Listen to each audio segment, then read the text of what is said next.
I got one person. It's me. I bet it's me. Woo.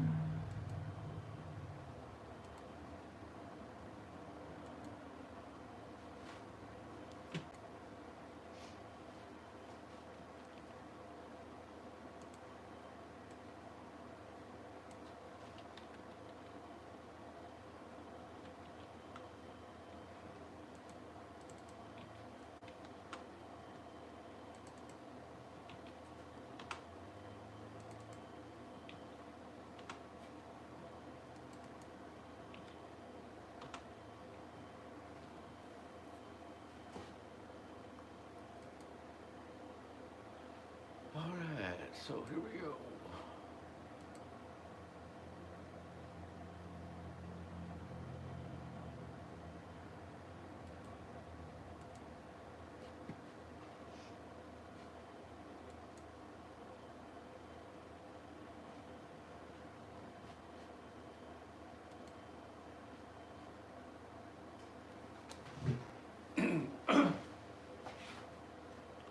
I'd go see him again. People said he was useless, then people are fools. This love was the finest ticket to ever sing. Bow, bow, bow, bow, bow, bow, bow.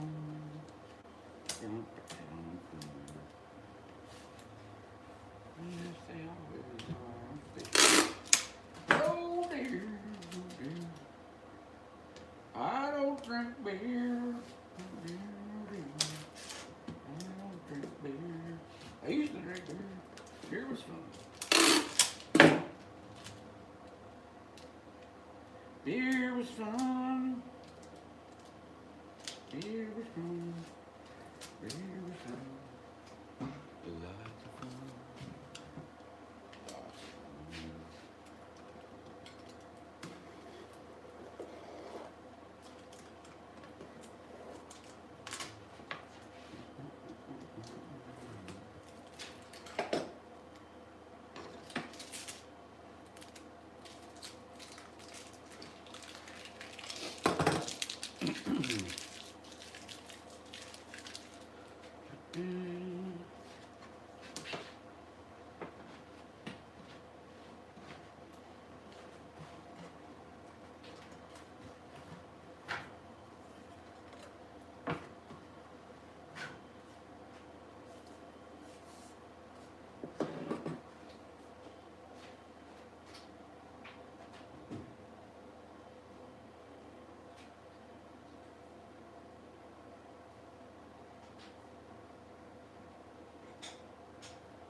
Alright, got one person.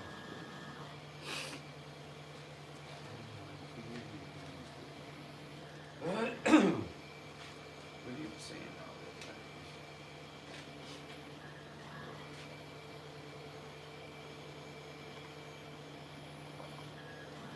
My neighbors are gone, so I'm going to sing.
Ready here yet. We're just doing the old sanding right now.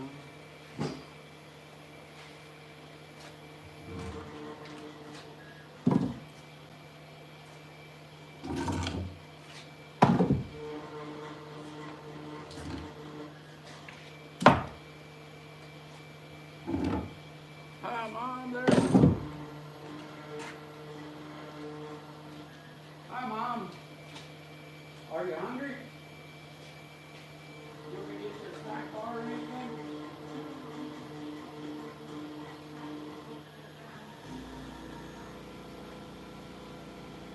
Okay.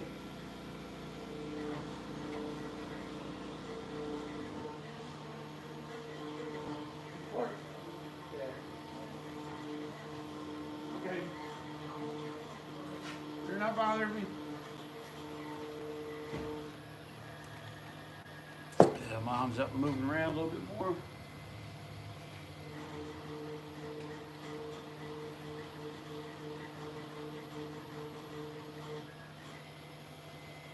She's been kind of down lately, and I don't blame her. So, here we are, here we are.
Hey, got a person in there.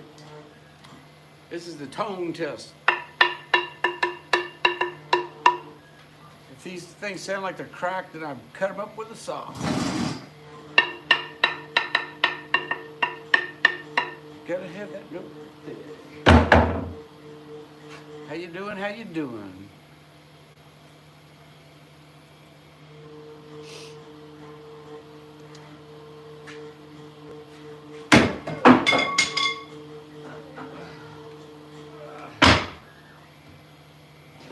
Bang, bang, bong.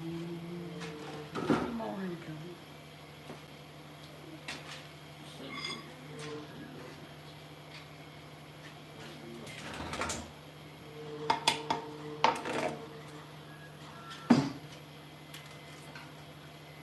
Yeah, you can see it right. Good morning. I'll say hi to Chet. This is my Thanksgiving Day morning stream. We're going to do one in the morning and one at night.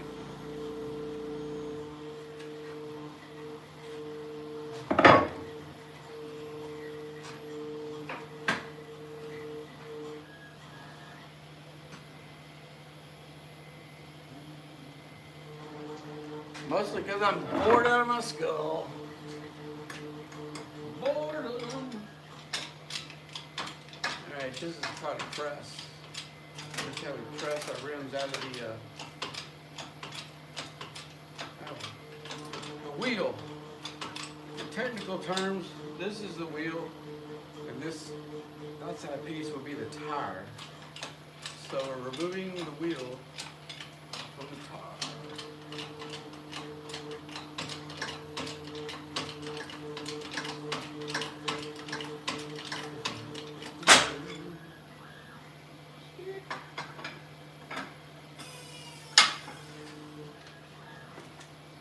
I'm also cutting pearl. As you can hear the pearls machines running in the background. Sound test.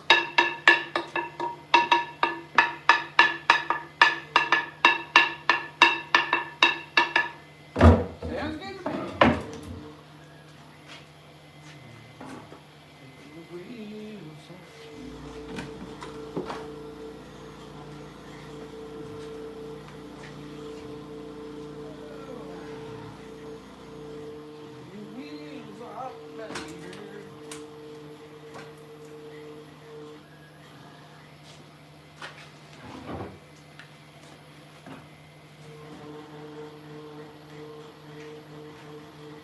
Yeah, I think we're going to do a stream today, stream at night. I'm going to start working night shifts here because I'm bored, man. I can't leave the property basically. I can go to the store and stuff, but the longer I'm gone, the more chance Mom will freak out. Although she's sleeping early now, I might be able to start going out at night times, man. I might start going somewhere around 7 or 8. I don't know. I'm going to work though for a while.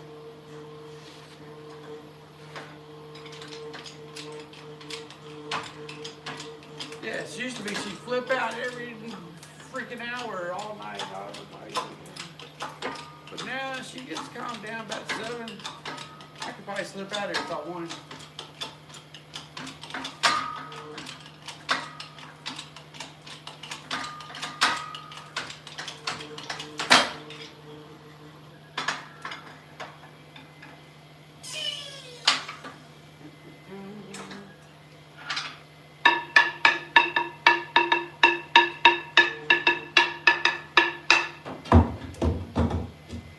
Getting every one of these tone rings, rims to sound like that is hard to do, man. It took a long time to figure out how to do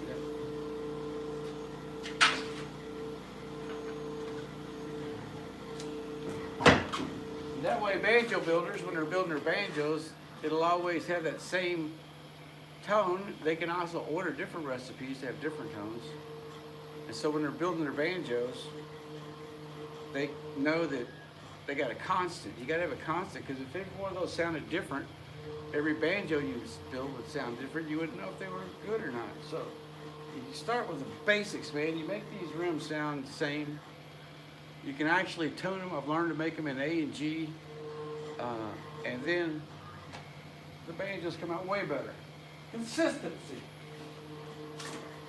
because you gotta think about these things, man. You can't just hang out in nightclubs all night and be the party person and, hey, that's gonna make me successful. No, it's not.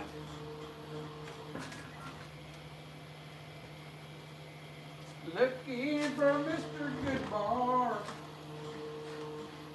You ain't gonna find him in there.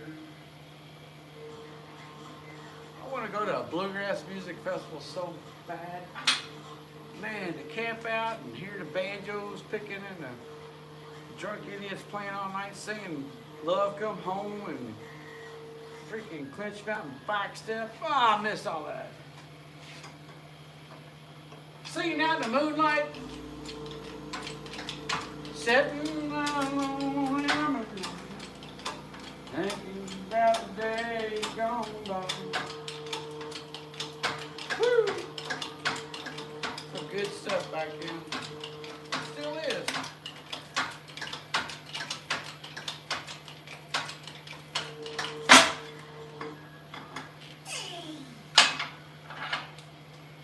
Before my mom got real sick, I went to something called the Sally Gap Bluegrass Festival to test out my little truck. Back then, before my other truck got totaled. Now I got a bigger one. I can do it better now. I had a camper shell. And I was going to try to start going to bluegrass festivals, camping out in the back of my truck, because they're freaking fun, man. And I went to Sally Gap. That was the last one I was gone to before it got Mom got sick up in eastern Kentucky, man. It was so awesome.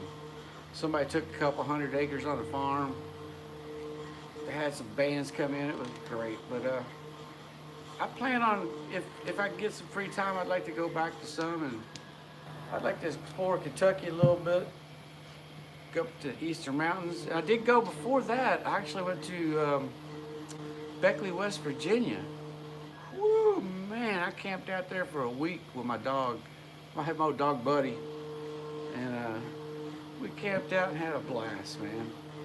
Some old guy we met owned an RV park on top of a mountain, and told me if I come down that he had extra trailers in the park for people that pull in and don't have a trailer, kind of like a fixed up, already permanent parked little trailers. And I could stay in one of those as long as I wanted, as long as I did some picking with him, because he was a bluegrass picker. So I said, okay. So I went down there and jammed with him, and I go hike down to the bottom of that New River Gorge and back. Buddy went all the way, man. As he was, he went all the way down to the bottom of that gorge and back with me. I miss that old dog, man. We used to go hiking him. I've been all over the Red River Gorge with that dog. He used to stick right with me on the trails. Didn't have to have him on a leash or anything. He was a good dog. I wish I could find a woman as loyal as that dog.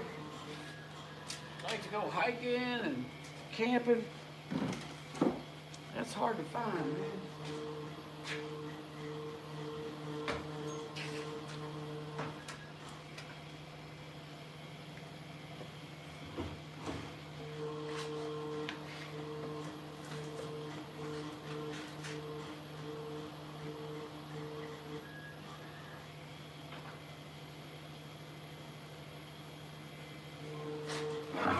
I used to love hiking up in the gorge, man. I had some friends that were professional hikers, and they would take me along for fun because I didn't know anything, and they would teach me all the ropes of long survival in the woods without like taking things. Like they had things that purified water, and so you'd have to carry water. And if you wanted to drink, you carry like moonshine instead of beer, because you could drink a very little high potency alcohol and get a buzz, so you get more buzz for less weight, I guess they call it. What kind of foods to take. Man, they were awesome. We would get awards. I would go with them on like 10-mile hikes and 20-mile hikes with groups of people that go through these things, and I would get little awards to stick on my backpack. That's another thing they showed me is professional backpacks and how they work. And man, it's amazing what like 2 or 3 ounces of weight can do when you're trying to hike up a mountain or big cliffs and stuff, because you would think that little amount of weight would be such a burden, but it really is, man. You really gotta thin that stuff out and get on the trail. You can't be carrying excess stuff. So I really appreciated it. I'm kind of through with the gorge, so I don't think, if I go back to the Red River Gorge, it'll be like a drive-through. I've just hiked it so much. I don't see nothing in there that I would like to do. But I would like to drive through it because it's gorgeous. And I would like to take maybe the chair up to a natural bridge. But I've hiked it so much I don't have any desire to go hiking back into it.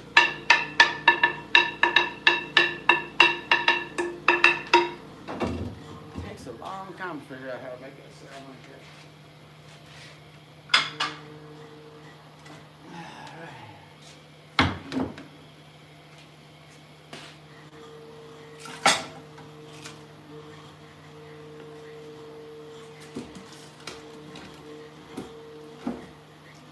I'd like to also thank people that tuned in last night. There were some pretty good donations last night from last night's show. Apparently I said some funny things about Noah and the Ark. People want me to make it short. I got a few emails like, you should turn it into a short. They call it the Noah short. But I thank for the donations last night. There's a donation link in the description. I know a lot of people watch this later, so whoever's watching now, I'm not saying you got to do it, but we got like 30 views before it was over last night. So any of y'all that view it later, man, appreciate it. I really do. Don't forget to hit the like button. And subscribe if you're not a subscriber. like and subscribe. Yes.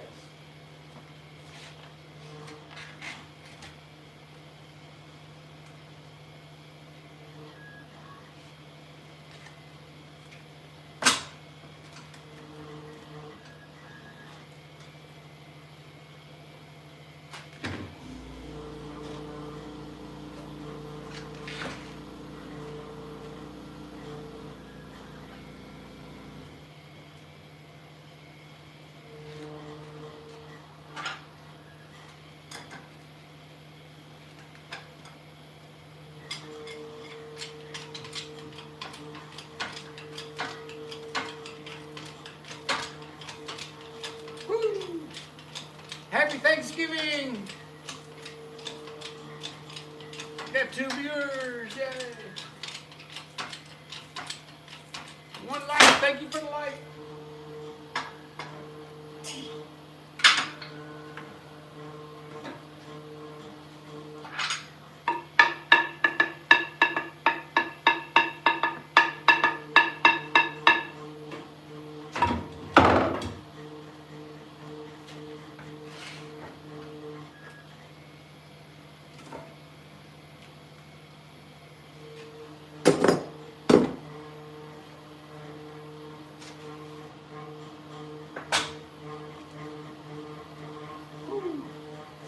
I got a comment from my old buddy Brent Boyd on Facebook today, man.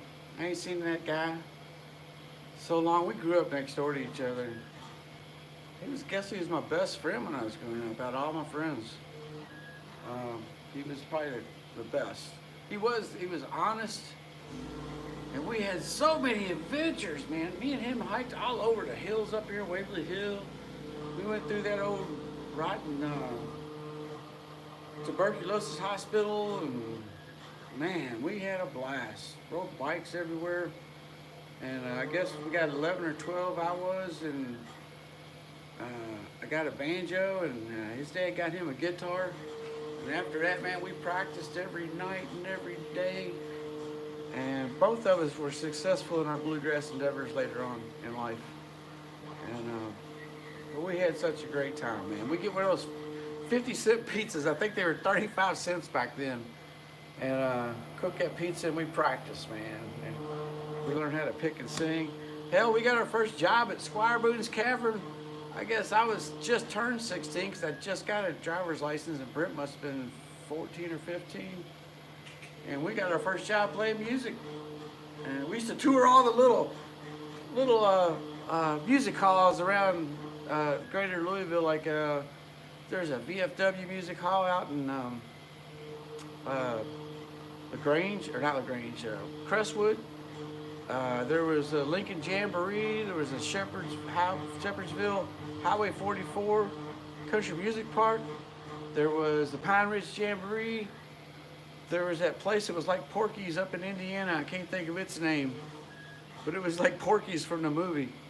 Kind of a speakeasy way out in the country. We used to go up there.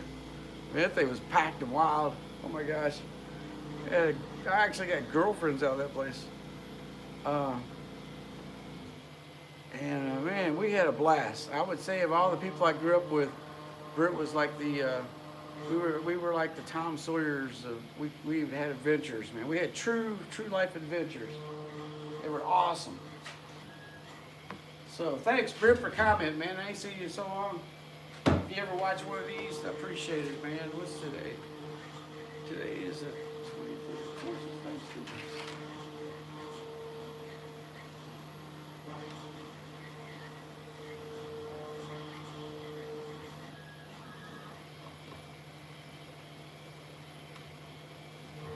All right, all my rims, when I send them out, they're labeled. I don't know if you can read this or not because of the reverse lens, but that's my name, Glenn Miller.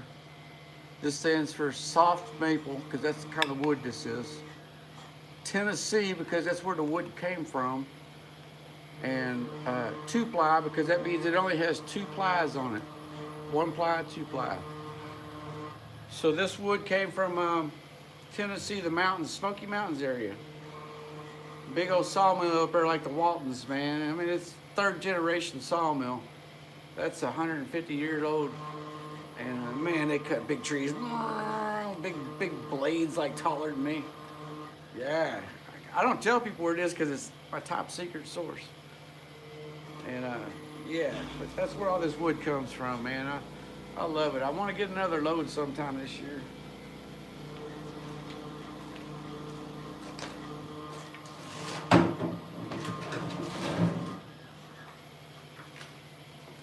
Yeah, and all these are going to the Sullivan Banjo Company in Alabama. So if you ever need banjo parts, the Sullivan Banjo Company in Silver Hill, that's hard to say, Alabama.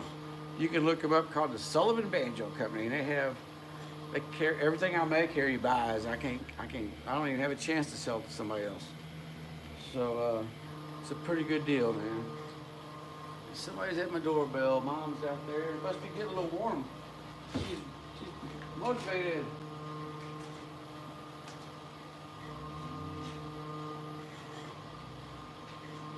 Hey, Mom.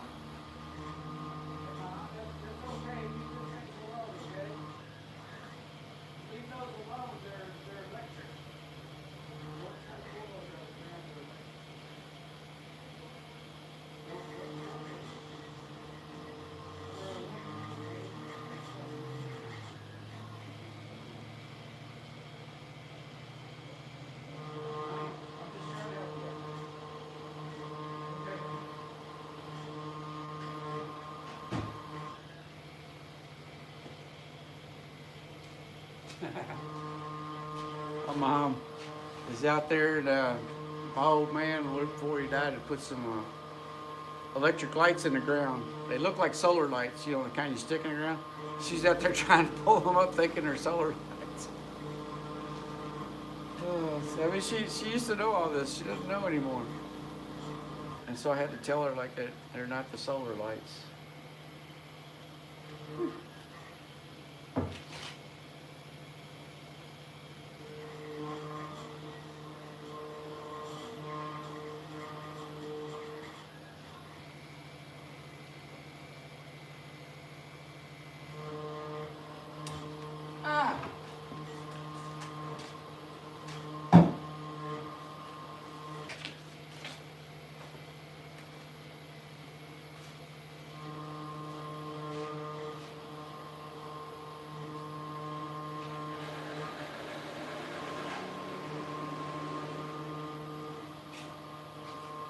Wow, come and think of it, Brent Boyd was the first person we went double dating. First time I ever double dated or went on an actual date with a chick. God, I was 14 or something.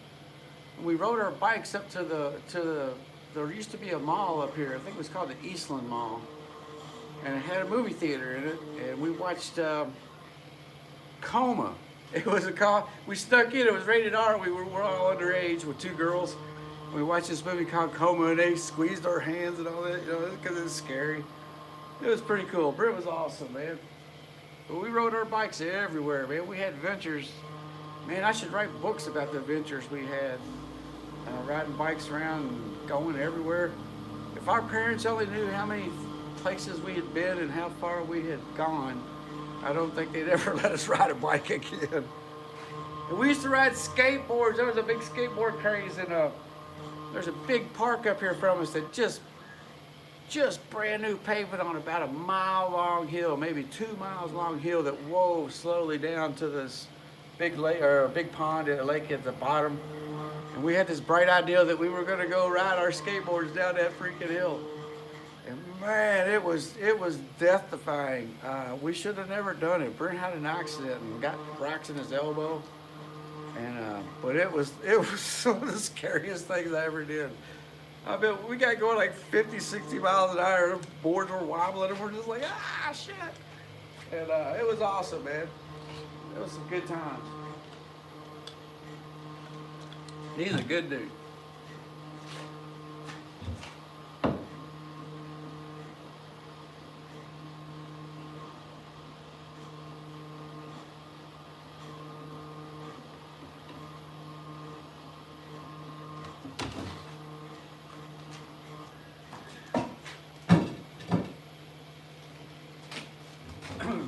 the reason we date these rims are some people that buy them like to store them for a year, and they call it seasoned rims.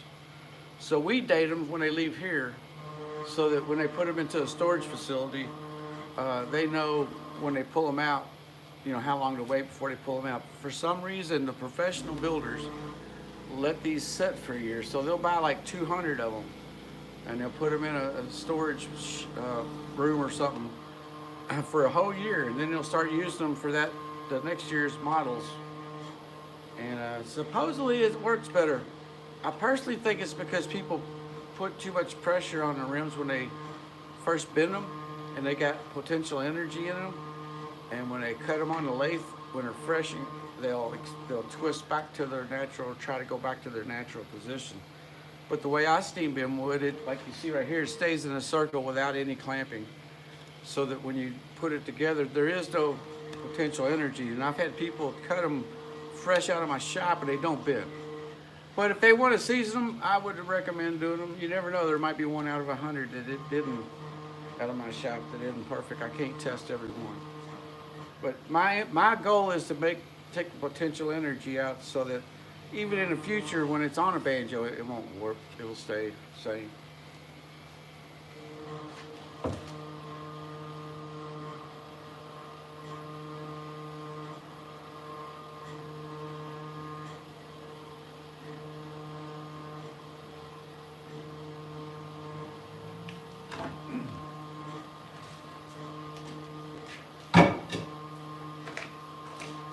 All right, I also want to address something too. Somebody called me on the phone last night and wanted to know why they called me Cosmic, an old banjo student, seen one of our shows, and thought Cosmic was another person and not me. I'm called Cosmic. On the internet, people call me Cosmic Haystack. The reason I got the name Cosmic was I have a famous name. My name is Glenn Miller. Well, when I was working at Opryland doing contracts, it was a big problem, because when they would write a contract for Glenn Miller to play something, they would freak out people of different parts of the organization. The lawyers, for one. You're hiring Glenn Miller, you can't put his name on things, because they would think the old guy. And then the sound guys would be like, oh, we got to set up for an orchestra. And it's really a bluegrass band. So Opryland finally came up with Cosmic is my cover name on contracts and everything. So it was after a while it became Cosmic Glenn Miller, so that they would know that I'm not Glenn Miller. And so I got stuck with that, and ever since I've left Nashville, it kind of stuck. And when you see somebody call me at a bar or something and I'm playing music, they call me Cosmic. That's where all that comes from. So if you see somebody type in there, hey Cosmic or hey Cos, that's me. I'm Cosmic. My alter ego, because I'm crazy.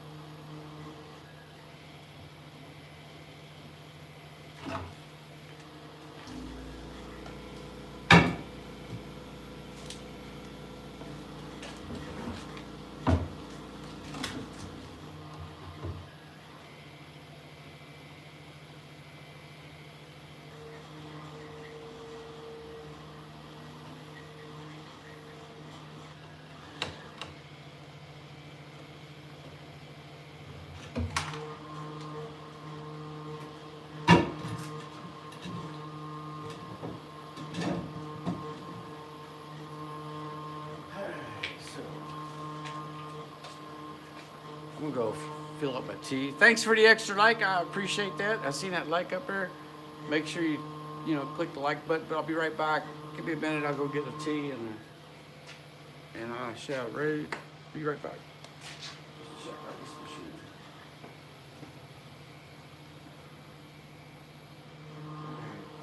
That machine still has an iron. Give me 5 minutes.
I also noticed that Eric Warner commented and liked my post about my mom this morning.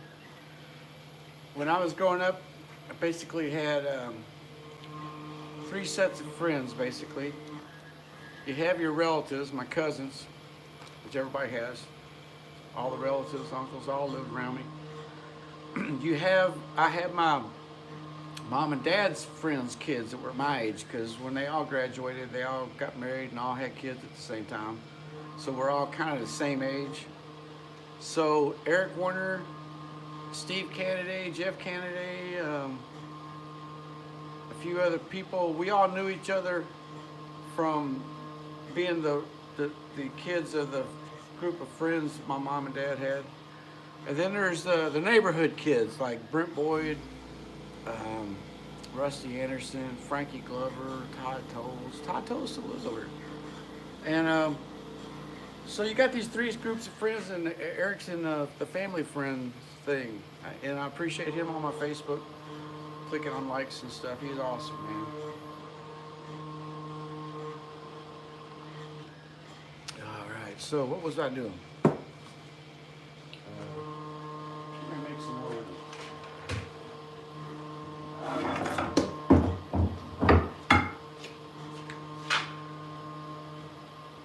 So, first thing you gotta do every morning is stir up the glue.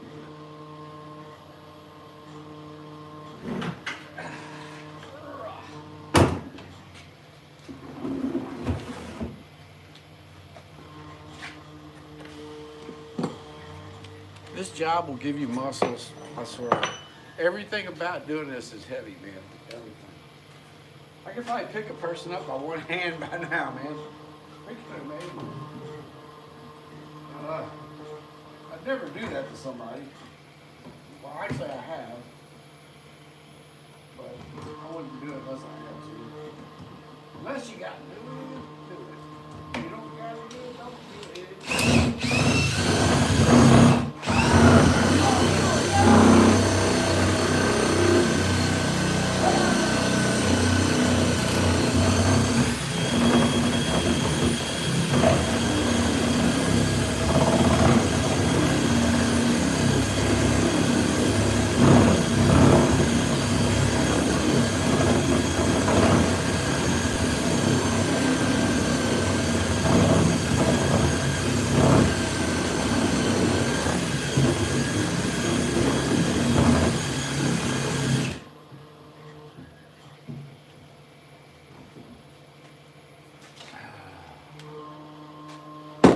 Ouch.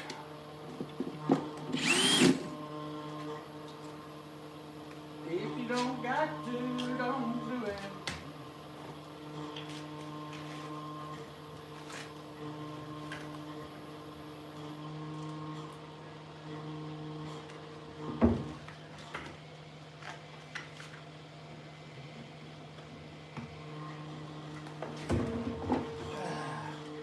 Man, that stuff's heavy.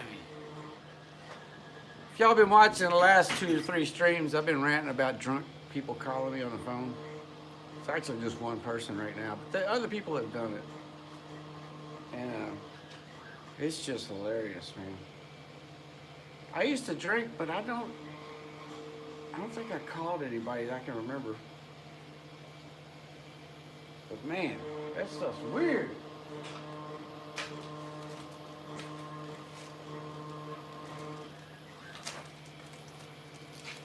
You know, it's very similar to Alzheimer's, man. When you're sober and you talk to people that drink a lot, they go through these blackout spells where they don't know that they've said or done things to you, and or you know, they call you wanting to fight with you and stuff, and when they're sober, you have to tell them these things. I record them now because eventually I put them in a comedy show, but it's amazing. It's amazing.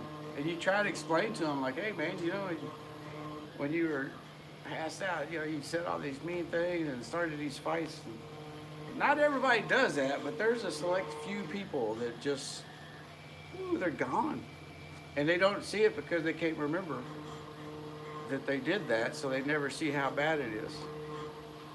So, I have a recording studio, so if you come to my house drunk, be aware that I have cameras and it's all going. So uh, as long as you know that, you're okay. But don't come over here expecting it not to be called out. If it's fun, it's fun. But if it gets serious, then it's going to be called out. Calling it out. Calling it out, man.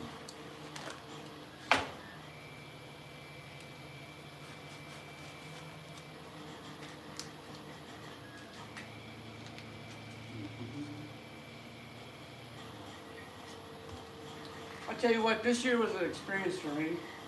For the first time in my life, I met a full-blown communist person that tried to date me.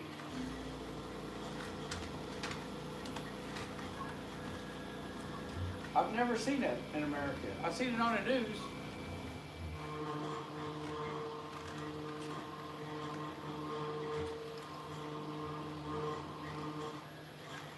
You know?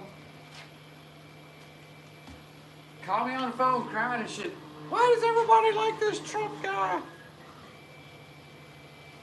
Maybe because he's not a communist? I don't know.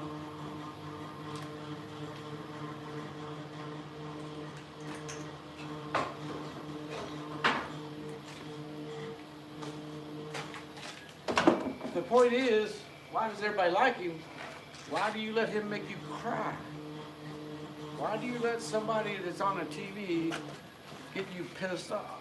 It's an electronic box, man.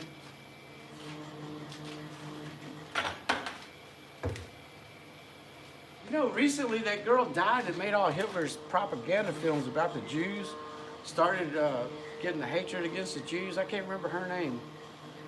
But she was a filmmaker, and she made the films about the Jews attacking Germans, and it wasn't true. It was all fake, just to piss off the population, to get them all fired up and hate the Jewish people, which persists to this day. Arabs and Jews used to get along until World War II. And then the Nazi Party invented all this. Well, I'm sure people have hated religions for other reasons, but the Nazi Party drove it home and made it a thing. And now it's a real bad thing, and it's sad to see people hating people like that. But yeah, man, I met a full-blown commie chick this summer, and kind of hard to deal with. And I used to like the person a lot, you know, until about, I don't know, I guess when they started dogging Christianity, I just kind of gave up on them. It's just like, why? I'd rather play music and have fun than to sit around crying about crap some TV told me. But the TV said Trump was a nasty guy. Well, maybe it takes a nasty person to be president. You ever think about that shit? Maybe presidents shouldn't be brain dead and falling upstairs. How many people fall up a stair? I mean, my God, that's like freaking alien shit. He's like falling up. People don't fall up, they fall down. You see the commercial? Help me! I've fallen and I can't get up. This guy falls up into the plane. Freaking weird.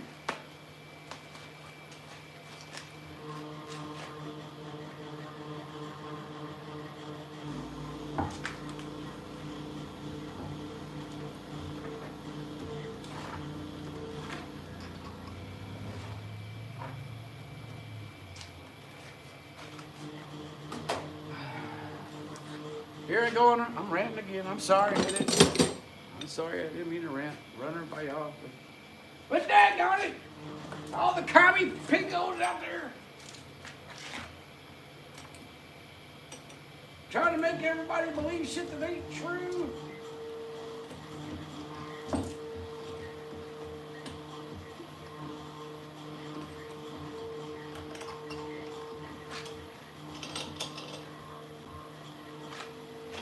Imagine a school board that goes along with a kid being misgendered. Think about that, man. I've seen that this summer in a public school system in Kentucky. I'm sure it's happened to more than that one person. It's like, can't they wait until they get 18? I mean, do you have to do this at 12? I mean, can't you just say, look, you're not old enough to know what you are yet. Wait till you're freaking 18, then you can do what you want. If you survive the World War III draft.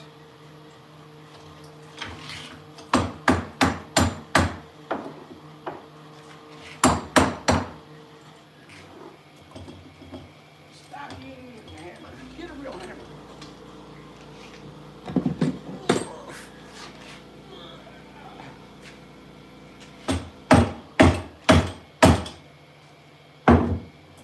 Can't believe that shit.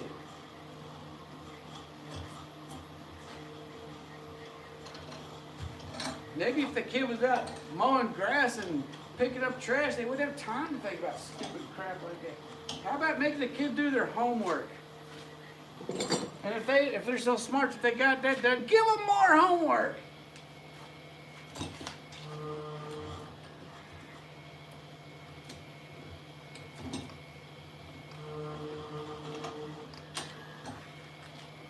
Be like my drill sergeant.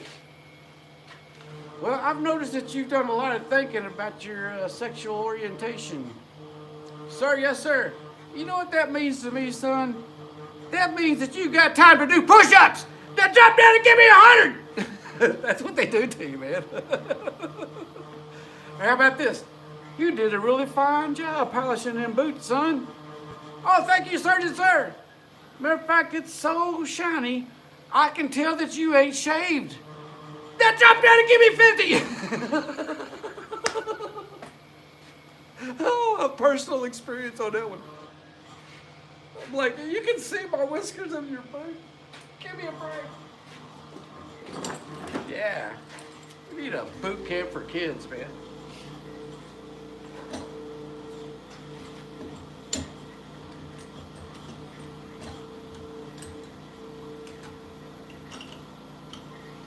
You got time to think.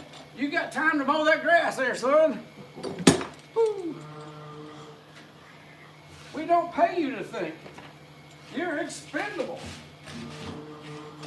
We've got plenty of people to do the thinking for you.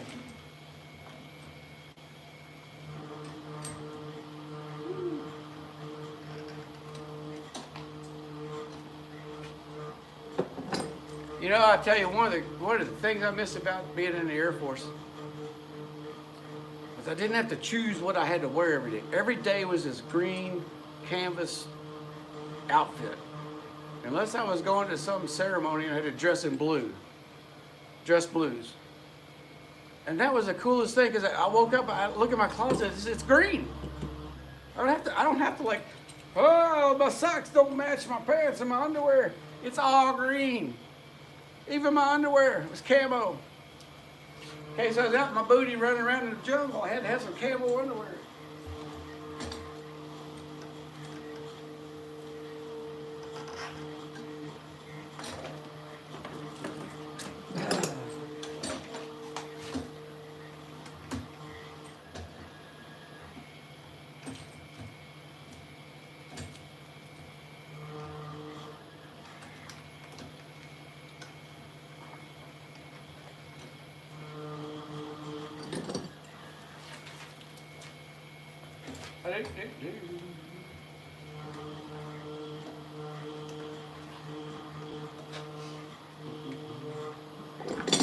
Everything is green. 3 people here. Probably my friends from Second Life. I only got 3 friends. That's why I'm thinking, there's 3 people. There's 3 people I know. Woo!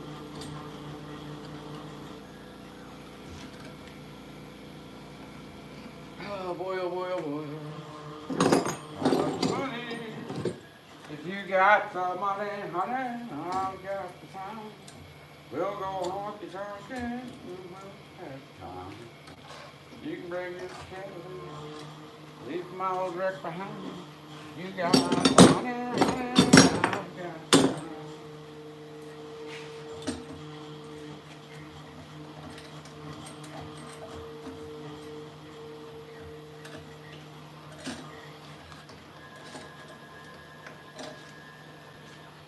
I was compromising my life. Or I was thinking about compromising my life to make someone happy, and I was like, the hell with that. If you don't like me for who I am, then go away.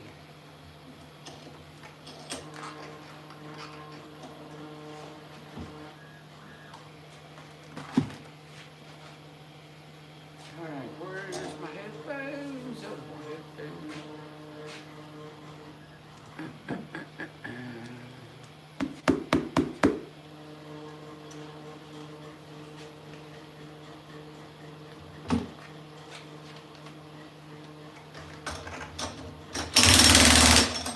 Come in,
that thing makes my mustache tickle. And my mustache tickles. Alright, let's do it again.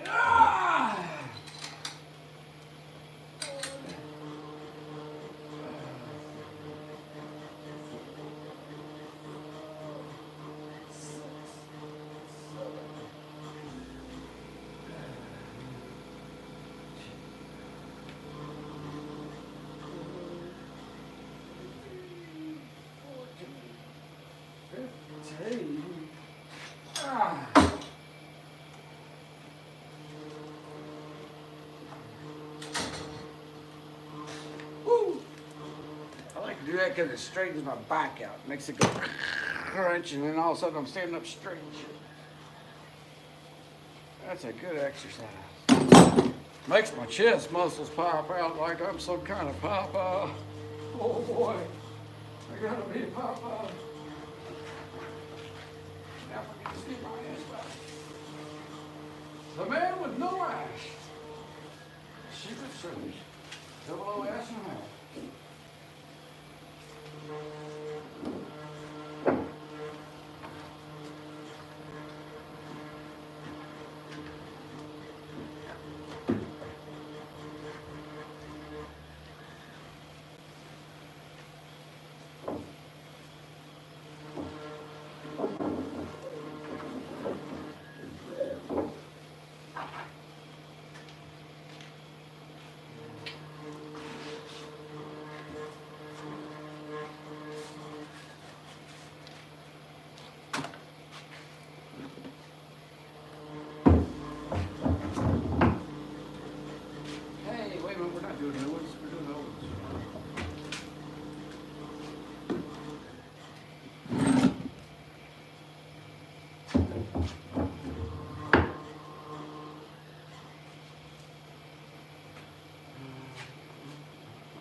I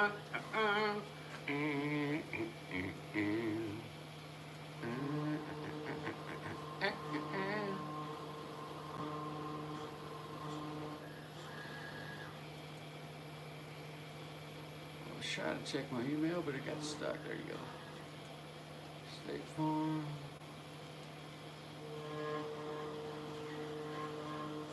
Come on, email. Keep failing now.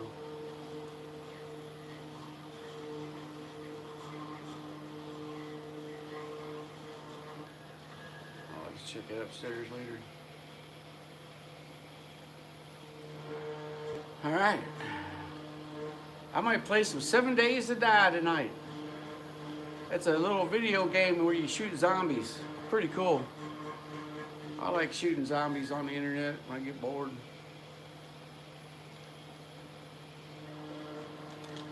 It's one of the funnest little games I've ever played.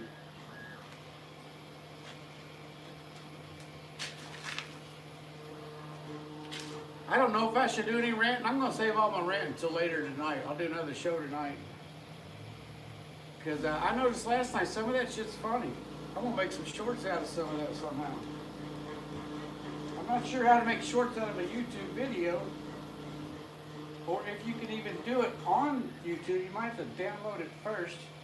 Hey, if AJ's out there and you listen to this, do I have to download the video to make a short out of it? Or part of it? Because it's, you know.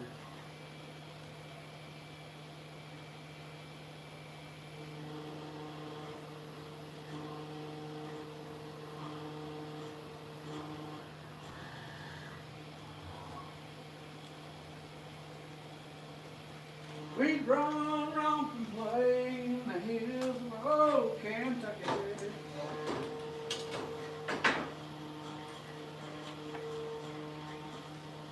Yep, I'd say out of all the kids I grew up with, Brent was probably the most truest friend, man. Pretty awesome guy. There was one guy we grew up with named Frankie. He moved away. He was about, I think we was 15 because I got a permit in my, I used to borrow my dad's car to go visit him in Indiana. They bought a farm in Indiana. And then I lost touch with him. I always wondered what happened to that guy. He was part of a little gang we grew up with. It was me and Todd Toes and Brent Boyd. And we all ran around, did crazy stuff together. Frankie loved it. But he's the only one I haven't been able to keep up with. I did see his dad was on Facebook, man.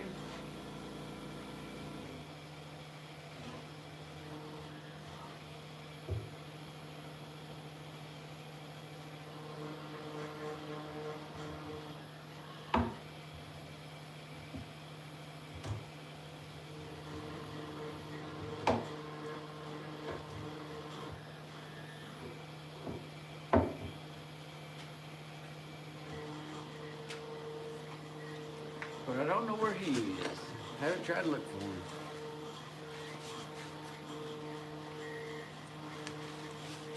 Whew. Man, I'm feeling better though. That drunk phone call chick pissed me off, man.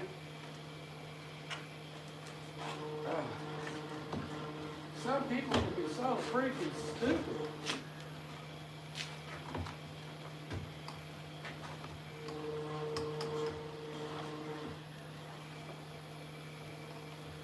Blind to the situation, man.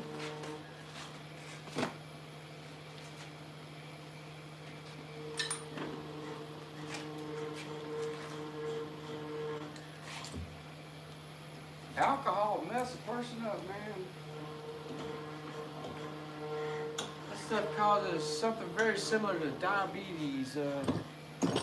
It causes insulin shock. The military used to force us to take substance abuse classes every 30 days, no matter what. And I was in for 6 years. And so it was like, I learned all about that stuff. Why does it give you problems like that? What's a hangover from? Hi, Mom. What are you doing? You want to walk around a little bit?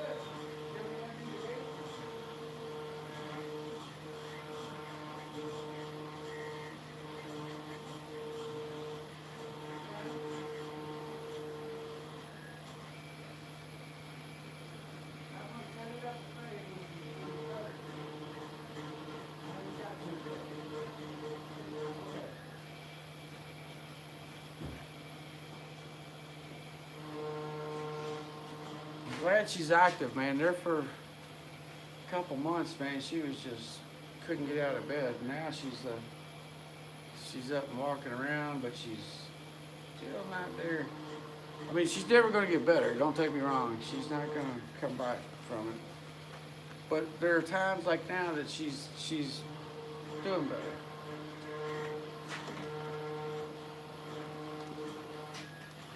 Yeah, that's what like drunk collar does to me.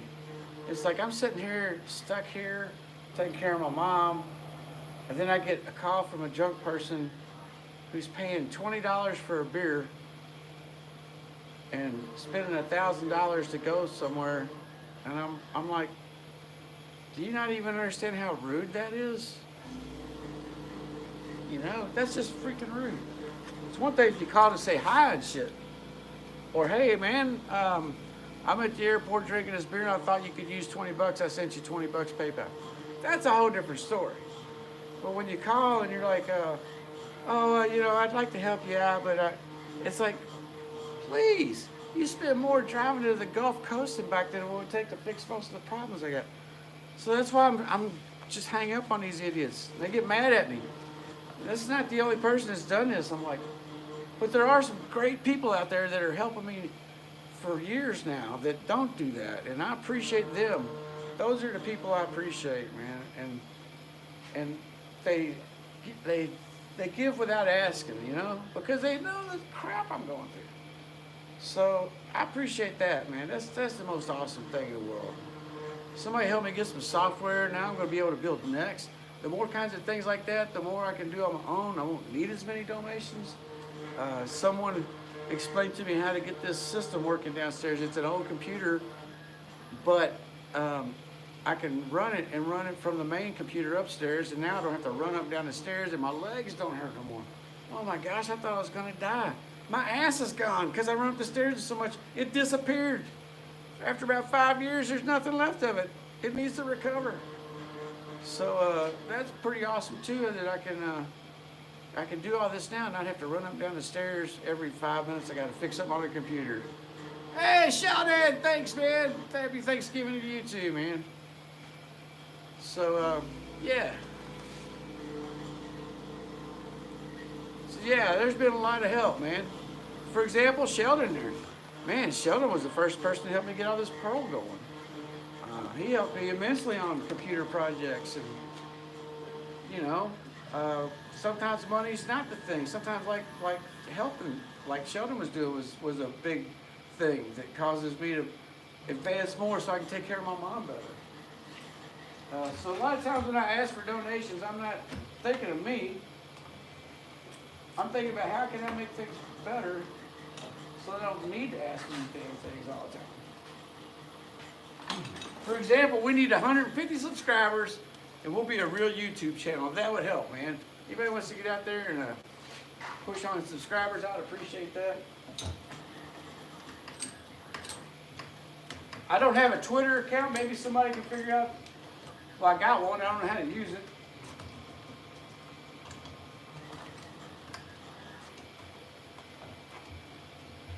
So maybe I can start advertising more. Oh yeah, when somebody donated last night, yeah, I got 324. We only need 150 more, and then we're monetized, man. That's it. We got 324. We need 500. So I guess we need 175, and we'll be monetized. And I'm gonna keep doing streaming Tuesday. I'm gonna do one at daytime, one at night. Mostly because I'm bored to death and I just want to ramble, or because I'm going crazy in here by myself, man. But maybe they'll catch on. I don't know. But yeah, we got a lot of subscribers. We just need 176 more.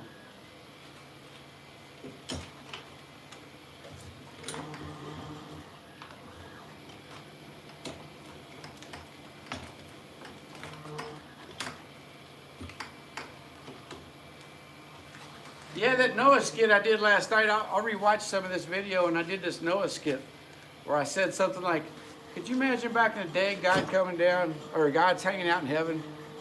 You know, that skit, I'm gonna put that on a short. That was fun. I laughed. I hardly ever laugh at anything. And I was rolling in the floor. I didn't know I'd said it like that, but so I'm gonna turn that into a YouTube short if I can figure out how to get it out of YouTube to do that. Hey, Sheldon, man, if you can figure out how to cut a piece out of a stream, let me know. I need to cut a piece out of a stream. Or AJ, if he's here. I think AJ's in bed, though. He was drinking pretty bad last night. AJ's a guy that, like, when he drinks, he don't cause no problems. Yeah. A lot of my ex-girlfriends could follow that situation. I'd be a lot happier.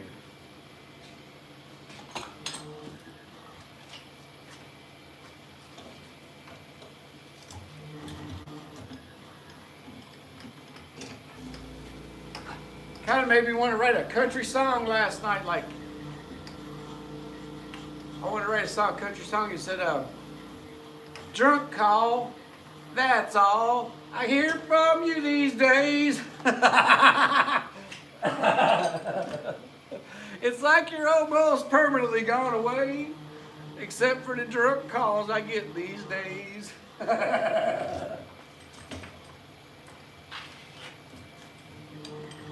I think I'm going to make that a song.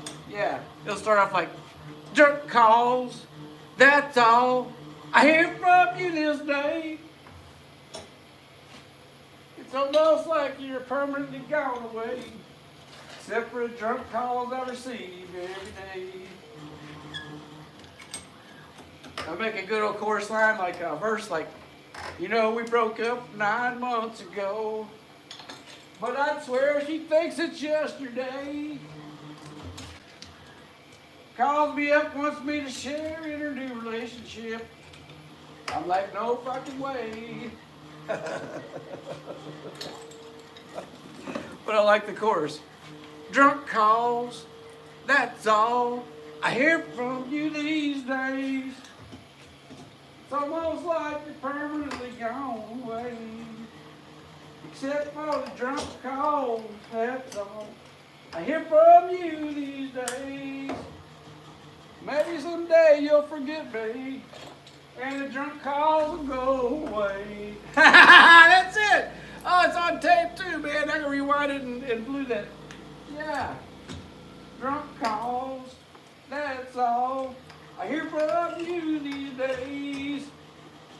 It's almost like you're permanently gone away, except for the drunk calls.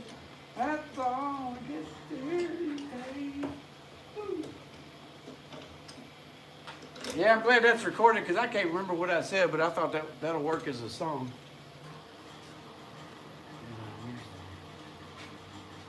Drunk calls, that's all I hear from you these days. It's almost like the permanently gone away, except for the drunk calls. It's all I hear from you these days. Maybe you'll forget me and the drunk calls will go away. Maybe she'll forget me and the drunk calls will go away. Drunk calls, that's all I hear from you these days. It's almost like the permanently gone away. No, I wish you could permanently gone away. But those drunk calls, that's all I hear from you these days. I like that. That's pretty funny.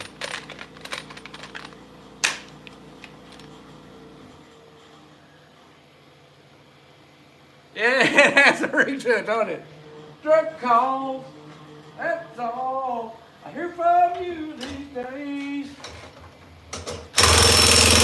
It's almost like you permanently run away, except for the drunk calls, that's all these days. Maybe some days and the drunk calls will go. I should have been a country music songwriter. I swear.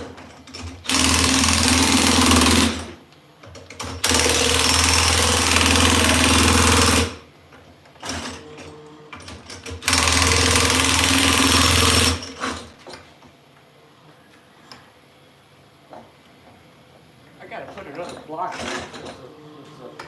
Where's that?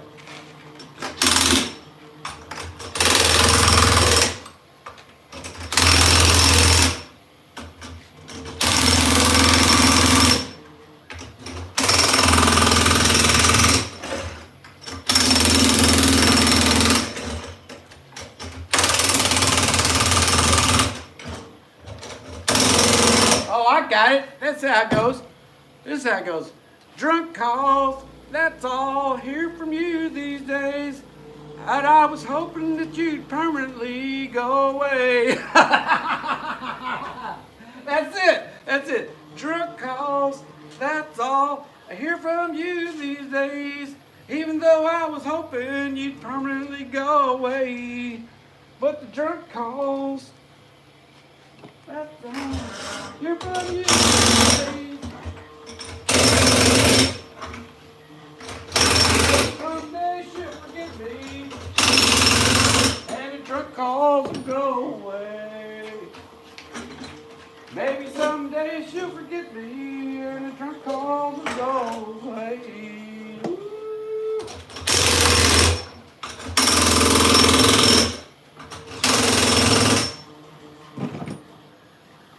All right.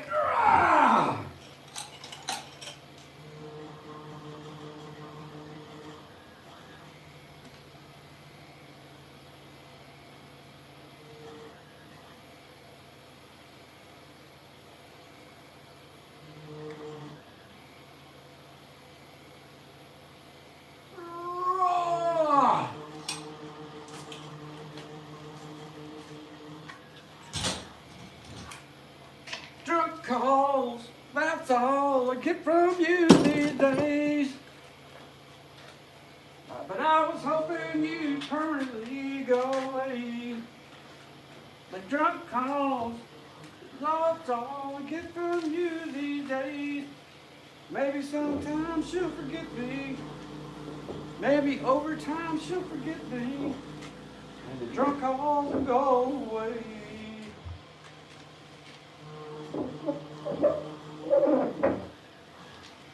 That's how you write a country song right there.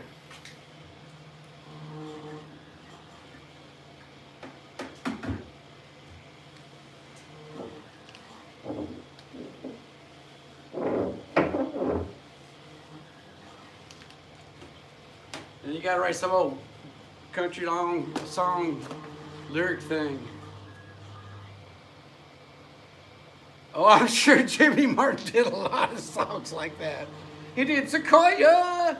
He did Run, Pete, run as fast as you can. Gotta catch a coon for the preacher man. Preacher man's coming for Sunday dinner. We're gonna catch a coon and we're gonna skin her. Yeah, Jimmy Martin was the man. He was cool. He also did I'm a freeborn man. Woo! A home is on my bike. I traveled every railroad. He's bad. Jimmy Martin was awesome. Jimmy Martin tried to shoot me one night. He was funny. Went to his birthday party for Rick Fowler was his record producer. And I had seen Jimmy Martin several times. We used to open up for him. And one time I got a standing ovation in a Ohio County Festival for playing John Hardy. And Jimmy Martin was coming up next. And he just gave me the strangest look. He was just like. So we went over to his birthday party because Jimmy Fowler wanted to introduce us. And so we're over at his house. And of course all the coon dogs are out there and I parked on the gravel. And we're over there and we're jamming out and got a 5-piece band rocking and Jimmy's getting drunk on moonshine. He's a big drinker, you know. And after a while, Rick was drinking moonshine too. Well, when Rick drinks moonshine, he starts talking really loud like this. He just doesn't know he's doing it, you know. He's not mad or nothing. So our band's leaving. We're all in the truck.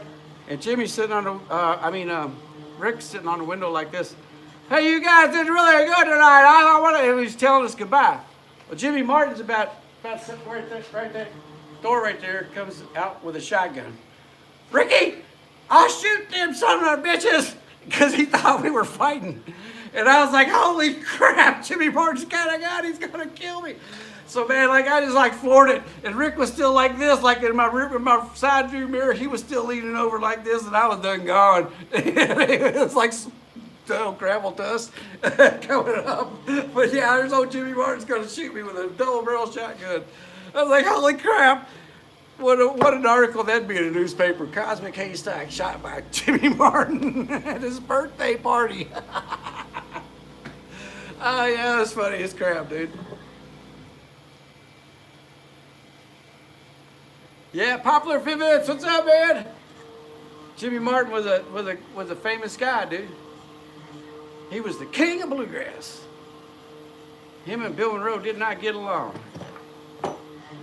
Although they did a lot of shows together, Bill was a teetotaler, did not drink at all. So he wouldn't talk to Jimmy Martin, man.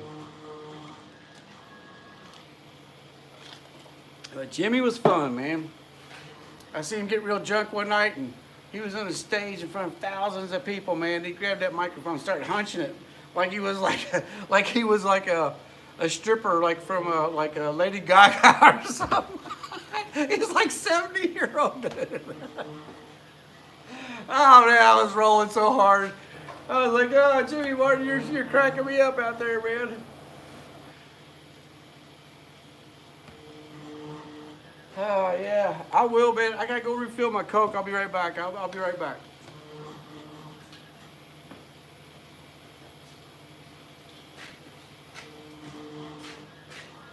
Yeah, put it in here.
Yeah, oh buddy, that's my new hit single right there.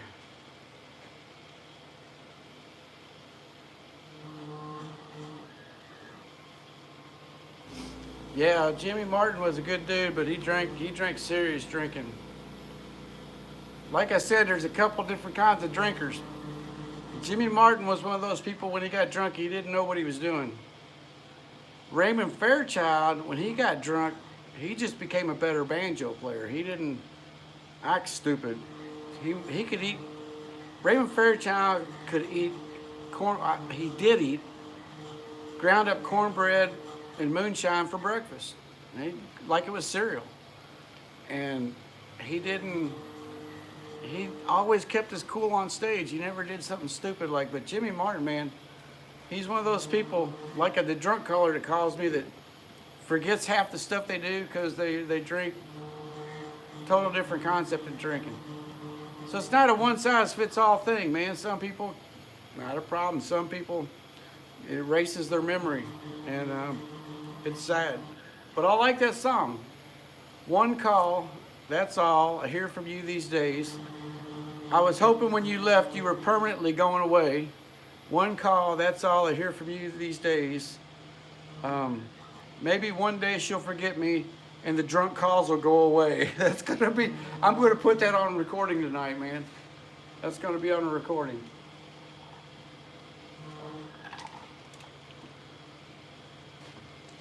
That doesn't mean Jimmy Martin wasn't a great entertainer just because he was having a buzz. He was a fantastic entertainer, man. Why doesn't my thing over here show the? Oh, have you ever run across a banjo picker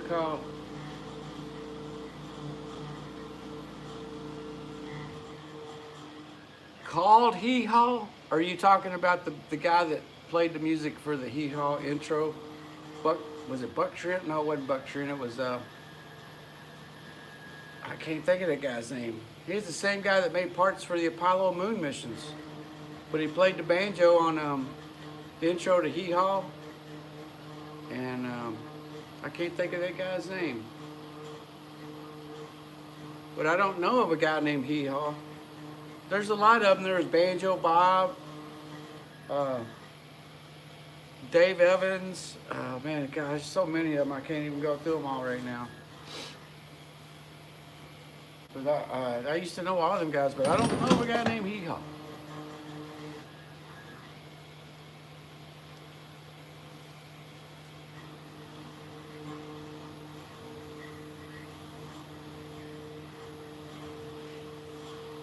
Called Her Haw. See, my screen's kind of flipping out over here. Oh no, I don't.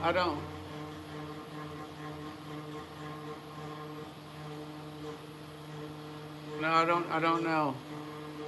I might if I've met them. Like I've met so many thousands of people playing music, 100,000.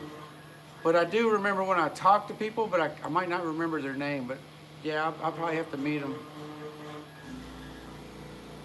There's so many good pickers these days. See, when I was growing up, there wasn't any internet, so you had to learn from the Earl Scruggs records. But nowadays, wow, there's like banjo players calling out of the woodworks already, just flat out know everything.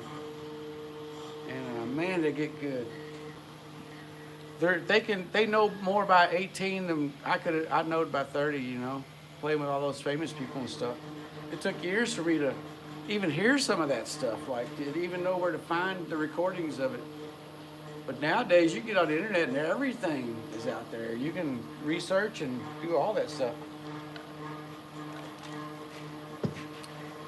One call, that's all. I hear from you today.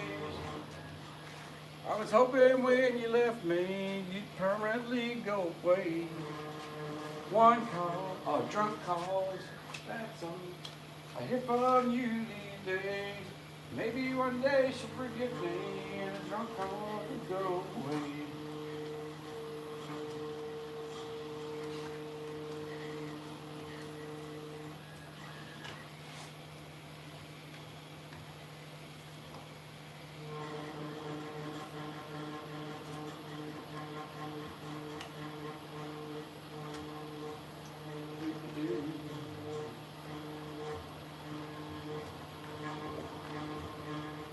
Glad y'all could join me here on this Thanksgiving Day. We had 5 people on here at once.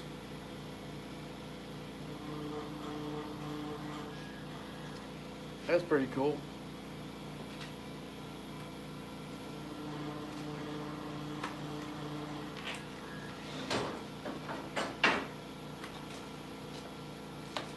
I was just thinking the other day, I think I've made over 1,000 rims in here. That means there's 1,000 banjos out there with my stuff in them. Oh, that works.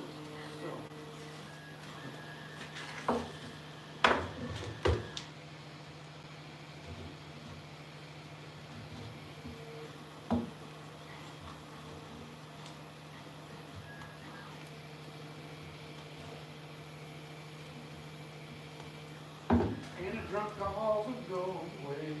I'm hoping someday she'll forget me. And the drunk calls will go away.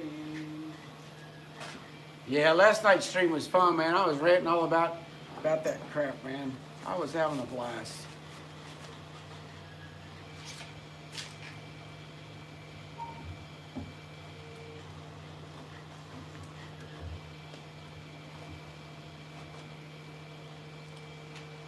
Turn your entertainment on.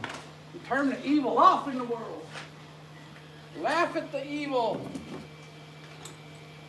Hang up on the evil. Let it go away in its own spot.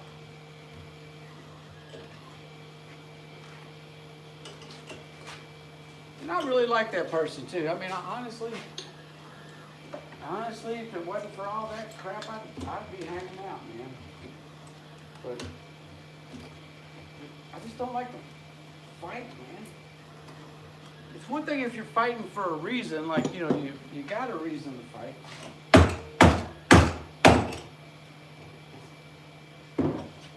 Like somebody stole your stuff or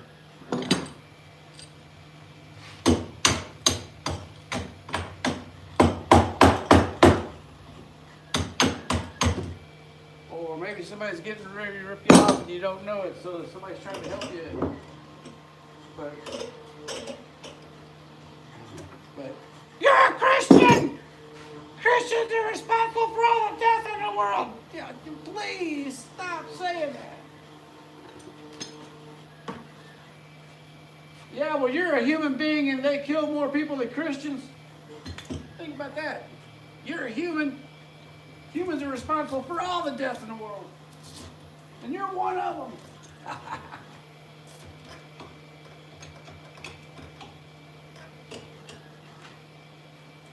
Yeah, trying to watch a sporting event.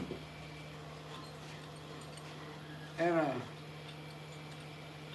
I was like, you know, I better not comment though. I'm not going to say it. Not going to say it. I'm not going to say it. Come on. Eat it.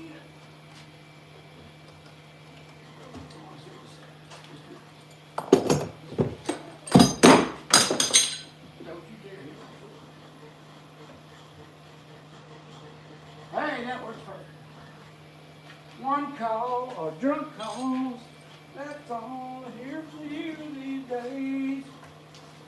When you were leaving, I thought you were permanently going away.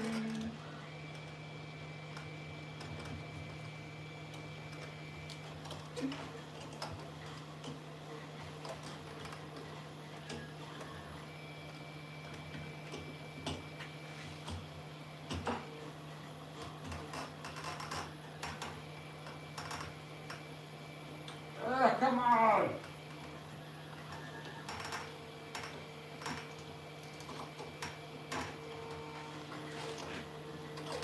Yeah.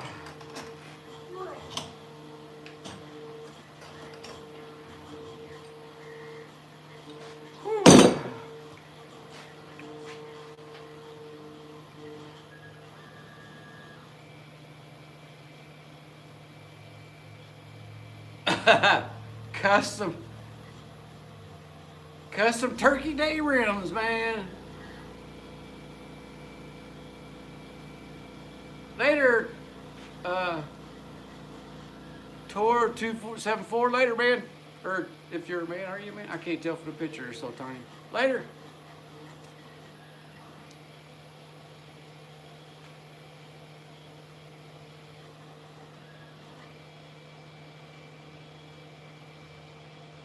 Yeah, I'm working on Thanksgiving.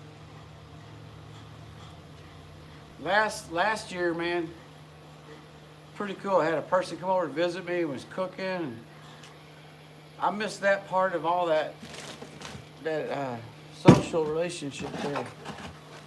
That was pretty cool, but they don't come around no more. But it was pretty cool, man.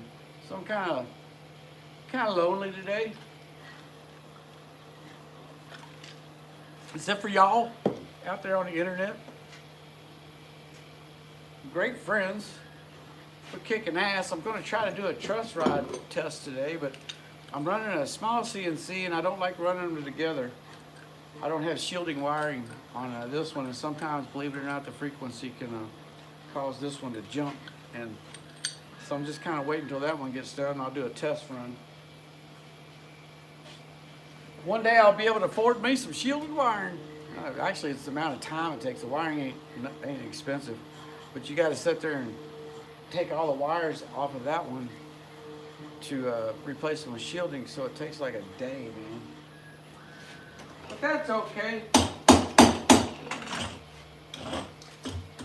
Day-o, day-o. Daylight comes and I gotta make rims. Day-o, day-o. Daylight comes and I gotta make rims. Make the rims for Telly me banana. Daylight comes and I gotta make rims. I wish I had family, man. I'm a little bit jealous of Drunk Caller. She's got family, man. She can go hang out with her dad's still there, and she's got sisters, and they're all gathered. My family used to do that when I was a kid. They're all gone now. Man, we had two or three different families we could go where we would go to and eat. It was just eat all day. Go to like sometimes my Aunt Mary's house and stuff ourselves. Then my grandfather Turner's house, stuff ourselves. And maybe our Aunt Ruth's or my grandmother Miller's. It was just food and food and food, and now there's nobody. It's just me. And my mom can't even remember what day it is, so she can't eat turkey, or I don't know if she can. She's been getting better, so she might be able to eat it. It's a little bit soon to push it, because that could send her right back into bed for months.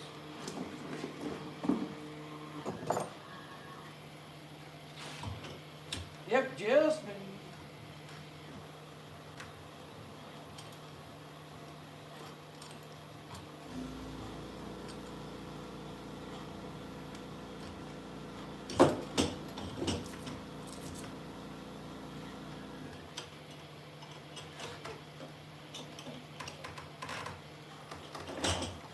I don't have any children that I know of. I've been told I do, but I've never seen any. Nobody's ever showed up here.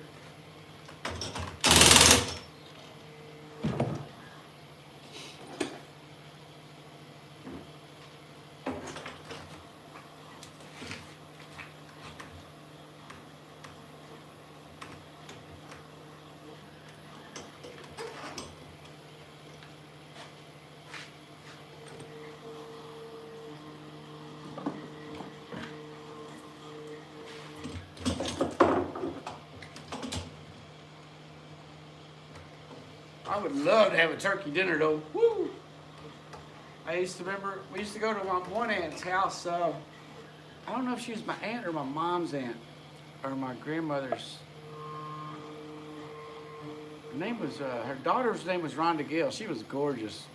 Like I was probably 10. She was, I think, 19 or something. I remember her and her brother.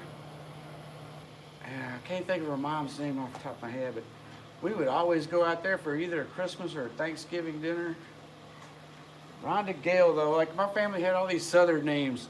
My Aunt Annalie, Rhonda Gale, Willow Dean Turner. Think of that name, Willow Dean. See, black people think they invented all that kind of stuff. No, that's a Southern thing. Man, I think like Willow Dean's a 3-name first name. 3 names in your first name. Willow Dean. I mean, 2 names. Willow Dean. Antali.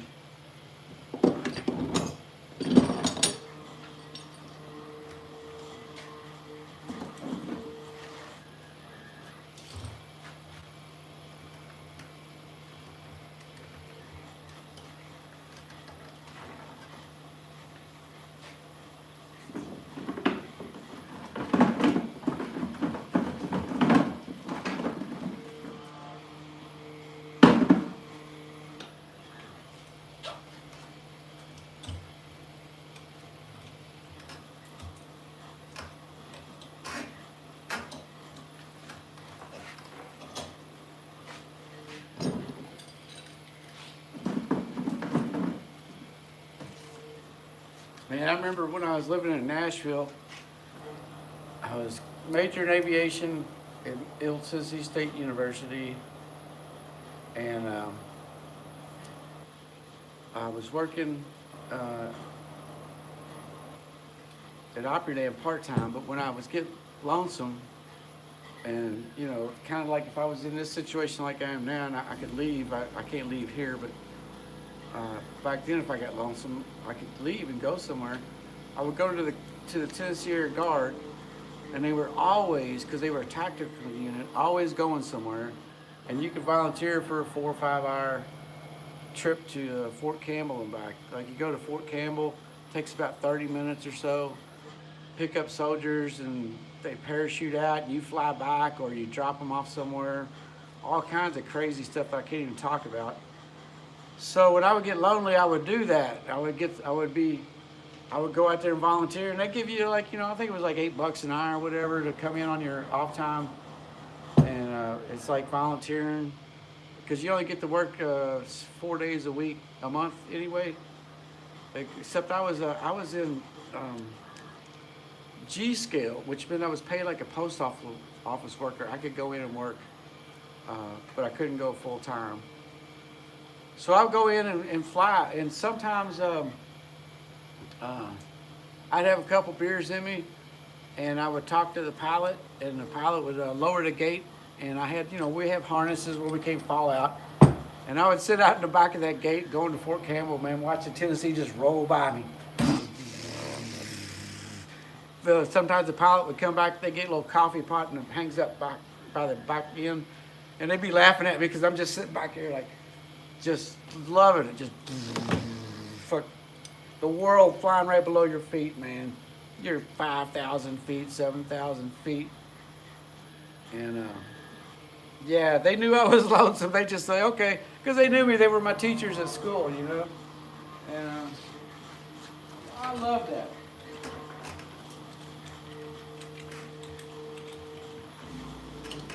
They used to let me sit up behind a pilot and watch him land a plane, so I'd understand it when I go to school, like what it was all doing, you know, multi-engine landings and stuff.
Yeah, man. I remember one time sitting in my class at MTSU.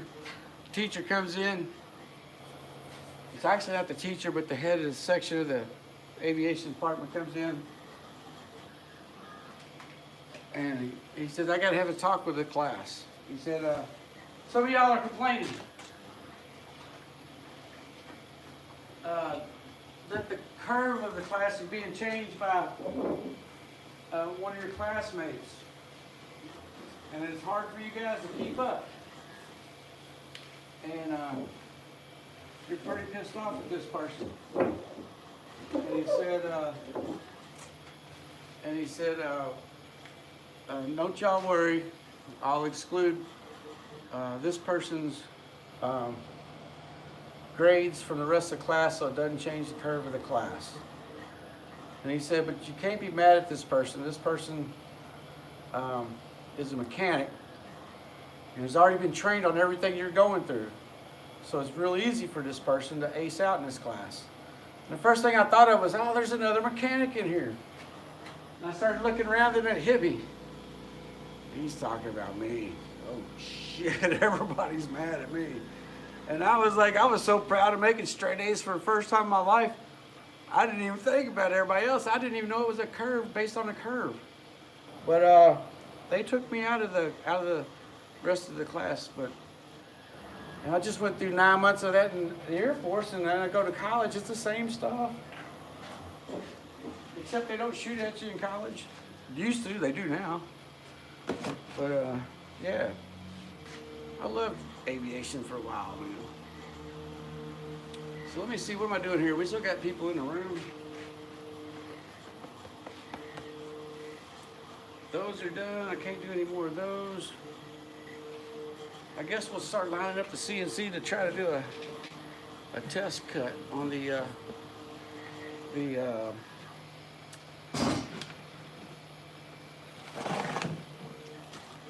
truss rod insert. See if I can see it. Okay.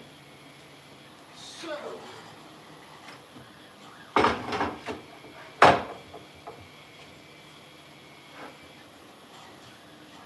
I really don't want to use this piece of wood. That's a really good piece of wood.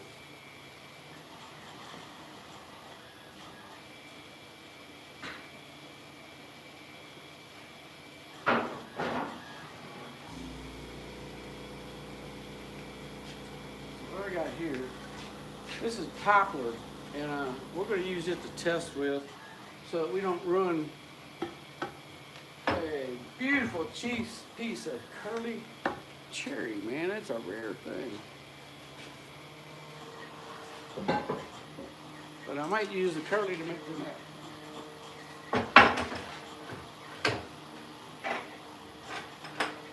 Long time ago, I met a person I know. I hate to think she was cool. Turned out she was cool. She used to be the sweetest thing around. But now she's meaner than a snake on the ground. Likes to call me up when she's drunk, but remind me she's not around. I already knew you wouldn't come back, baby. You already said that. You already broke up with me. I'm not sharing in your fucking happiness. Bye.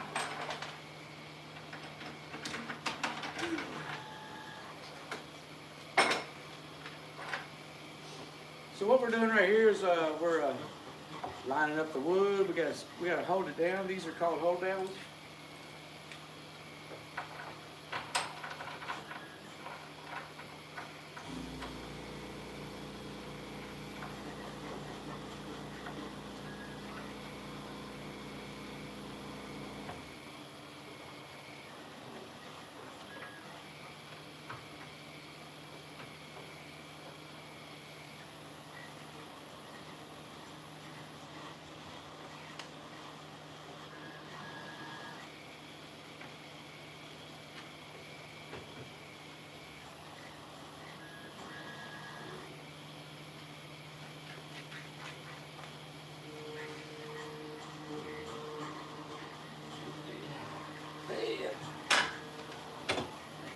But this device here has nothing to do with anything. This is something else. This is a permanent fixture device for cutting wedges on planks. So we're not going to deal with that thing. But we are putting these.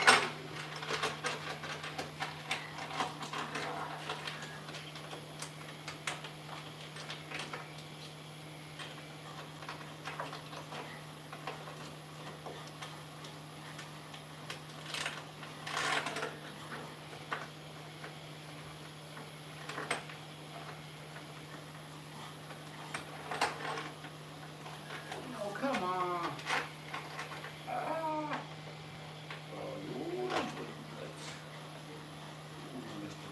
Ah, there you go.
So that board's permanently fixtured down now. It's tight. I gotta go take a short break, but when I get back down, we're gonna try to cut a slide. And we're gonna just see if the truss rods, how they work, how they fit in here for my sake. Before I actually cut real necks, I wanna know all this. So this will be our first truss rod test. Make sure this thing's okay. Yeah, it's got another 10 minutes or so. I'll be right back.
All right, folks. This here is a truss rod.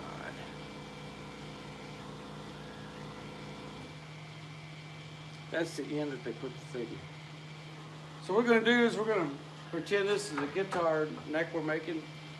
We're just going to do the truss rod part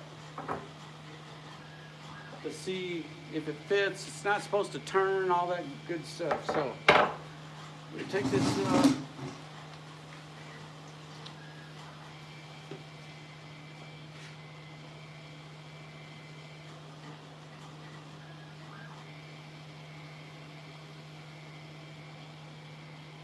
just when I was bragging about not going upstairs.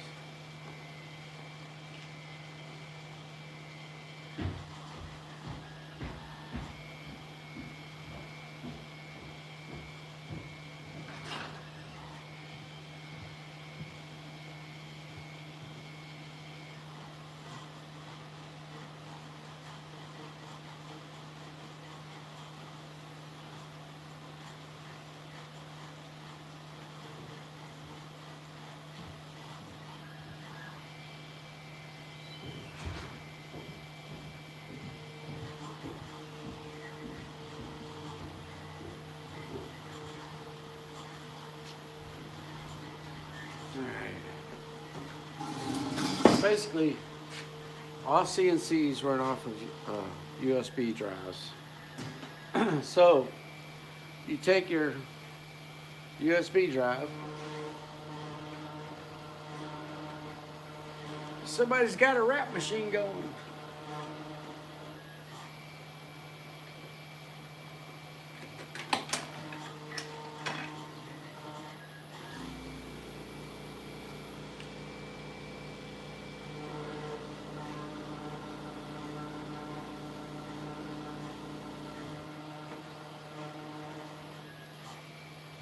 All right, there it goes. Okay.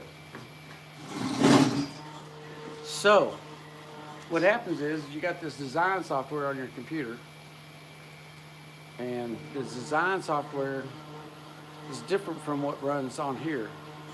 What runs on this machine is called G code, and your design software makes the G code, and then you put the G code on your USB, plug it into that system, and then it takes the G code and makes whatever you design.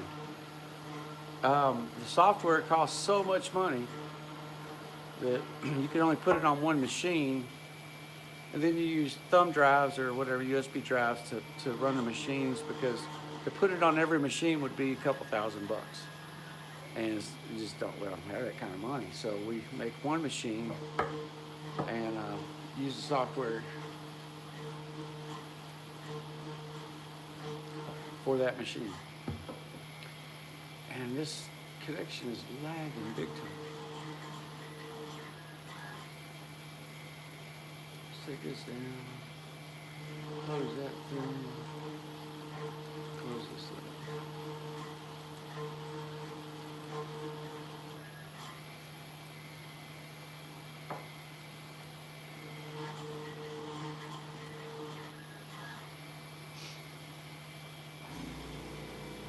Okay, by the way, AJ, I took some of the donation money last night and I ordered some samples from our ESTY store, the highest selling items, the Golden Retriever sleeping mug and the Viking Christmas ornament.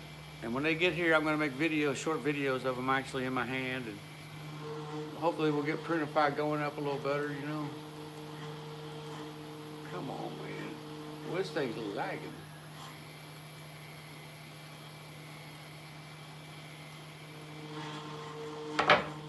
I don't know what happened to my thing here.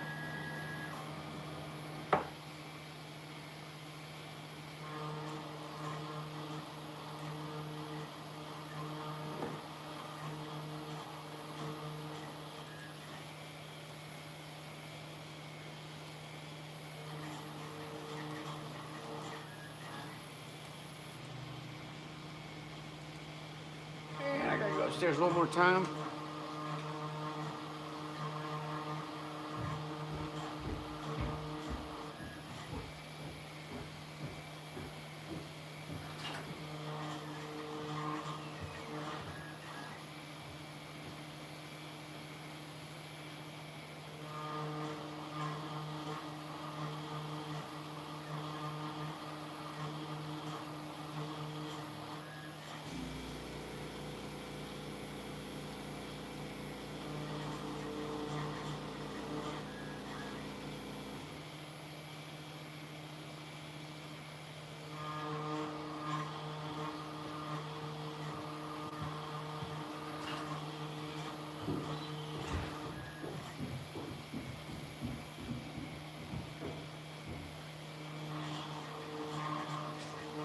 sure why we're lagging.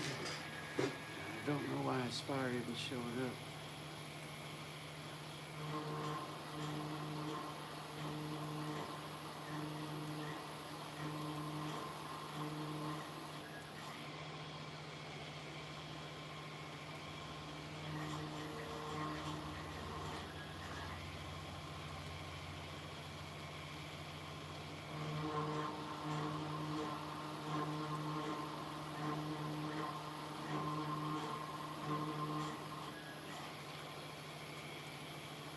Well, I'm not sure what's going on with this sharing software, but it's trashing my PC right now. Let's close it and do it again.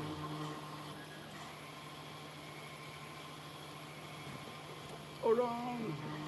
Now we're back. Let's see if this thing works out.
Okay, now we got the software ready.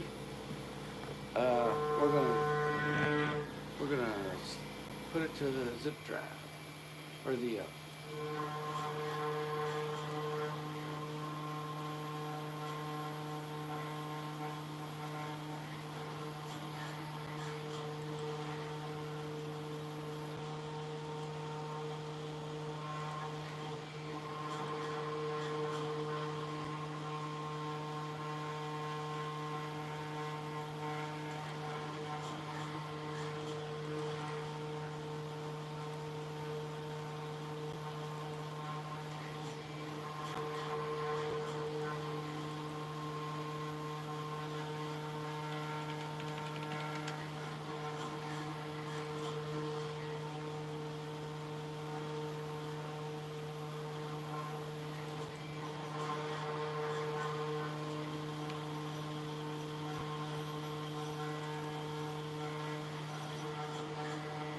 Oh, there it goes.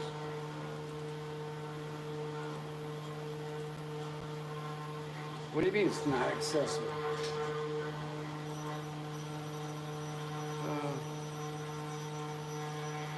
I see. I gotta share it.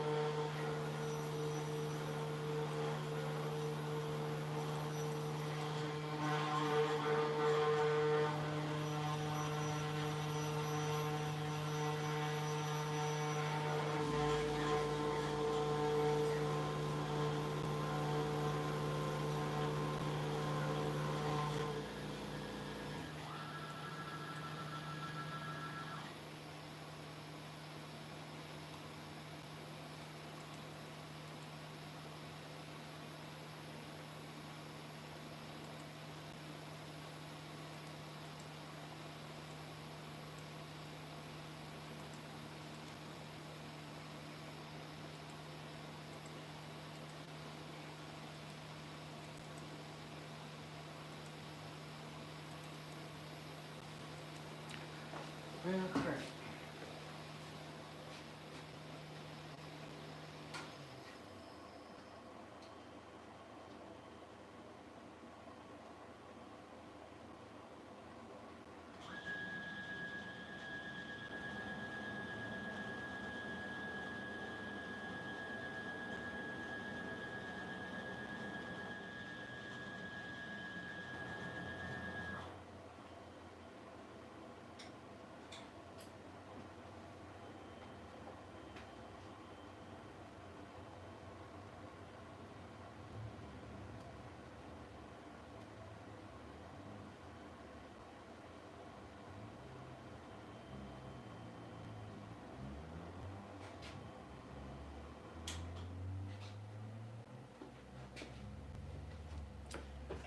Hey guys, I'll tell y'all what, it's supper time. I'm gonna wait and cut this file. I'll restream after I get done cooking supper for mom, probably about 5 or 6.